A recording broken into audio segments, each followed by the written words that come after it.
Niyə qaraçıların stili bu qədər trenddir? Öncə ondan başlayaq ki, qaraçı deməyimiz heç bir halda etik deyil. Romani xalqından danışacağam. Çünki son illərin ən trend tərzi boho tərzidir. Xüsusən couture geyimlərdə bohemian şık tərzini tez-tez görürük. Bu tərzin tarixi nədir? Hardan qaynaqlanır? Bu haqda sizə kiçik məlumat verəcəm. Bohemian tərzinin tarixi əslində çox qədimdir. 1700-cü illərə qədər gedir çıxır. Təbii ki, yeni dövrdə bohemian tərzini tanıyırıq, amma bir neçə dövrlərdə boho tərzi xeyli məşhur bir tərzə çevrilir. Onu da qeyd edim ki, boho tərzinin yayılmasını təmin edən həmin Romani xalqı icması Çexiyanın Bohemian bölgəsindən gəldiyi deyilir və ona görə də bu ad Bohemian adlandırılır. 700-cü illərdə, 1800-cü illərdə Fransaya köç edən bu icma məhz orada şəhər ətrafı bir cərəyan yaradacaq. Cərəyanın məşhurlaşmasına səbəb isə həmin dövrdə baş verən bir çox iqtisadi durumlardır. Xüsusən 1800-cü illərdə olan Fransa inqilabı buna çox böyük təsir edəcək. Bu Romani icmasının əsasən də Fransanın sırf incəsənət adamlarının, yaradıcı və azad düşünənlərin, yazıçılar, müğənnilər, rəssamlar, həmin dövrdə ki, onların bir yaşadığı bir həmişə birlikdə toplaşdığı hissələr, bölgələr var idi. Məhz oralara köç etməsi isə bu təsiri daha da gücləndirir. Çünki çox zaman yaradıcı və azad düşünən insanlar trendləri irəli çəkən insanlar sayılırlar. Bir müddət sonra iqtisadi durum o qədər aşağı düşür ki, artıq incəsənət adamlarını maliyyələşdirən şəxslərin belə buna gücü çatır. Belə halda bu yaradıcı insanlar artıq öz şəxsiyyətlərini məhz bohemian tərzində göstərməyə, bir növ üsyan etməyə başlayırlar. Bohemian tərzinin çox maraqlı bir xüsusiyyəti və fəlsəfəsi var.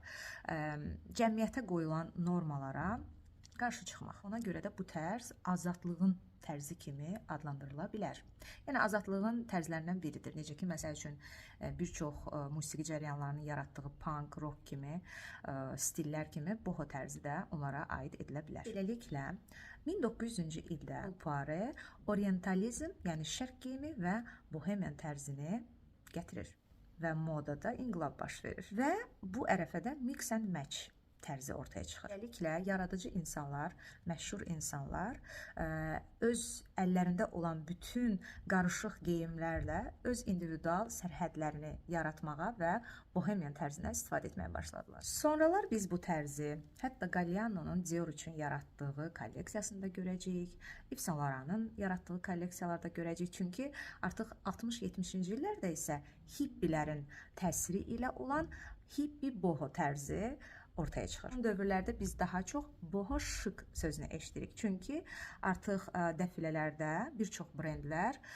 boho şık tərzini istifadə edir. Boho tərzinin detalları nələrdir? Daha çox təbii materiallar, rahat, geniş siluetlər, etnik, folklor printlər, bol aksesuarlar, təbiət rəngləri çoxdur. Əslində detalları çoxdur. Bu tərzdən istifadə edən, hətta öz DNT-sini bu tərzlə təyin edən brendlər var. Məsələn, Etro, Chloe, Zimmermann, Isabel Marant, digər brendlər də bu tərzi sevdikləri üçün çalışırlar müxtəlif kolleksiyalarında, müxtəlif geyimlərdə bu tərzi yansıtsınlar. Deyim sizə ki, trend olduğu üçün fast fashion, mass market markaları da bu tərzdən istifadə edir. H&M, Zara, hər birində boho tərzli geyimlər görə bilərsiniz.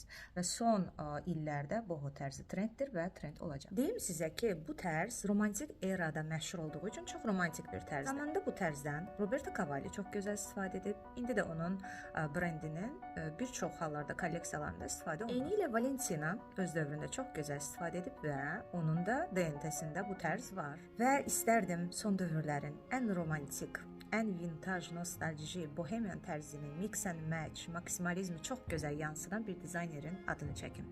Alessandro Michele. Biz onun bu tərzini həm Gucci-də görürük, həm də artıq Valentina'da gördük. Bu tərzin trend olması, mikro trend olmadığı üçün hələ bir neçə il davam edəcək. Odur ki, istifadə edə bilərsiniz.